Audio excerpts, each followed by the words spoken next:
Dans cette leçon, nous avons vu concernant NetBeans comment gérer la gestion des touches de clavier.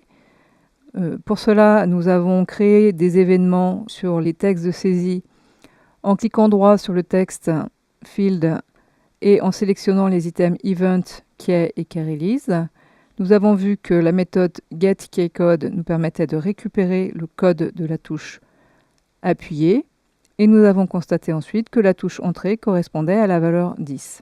Concernant Java, nous avons étudié les fonctions. Nous avons vu dans un premier temps que pour définir une fonction, il fallait créer une en-tête qui était composée d'un nom de fonction, de paramètres et d'un type correspondant au type du résultat retourné. Ensuite, nous devons définir un corps de fonction. Ce corps de fonction est décrit par des instructions précédées et suivi d'accolades ouvrantes et fermantes. Une fois que la fonction est définie, nous devons l'appeler. Et pour cela, nous écrivons une instruction qui comporte le nom de la fonction. Par exemple, nous avons écrit la fonction au hasard entre.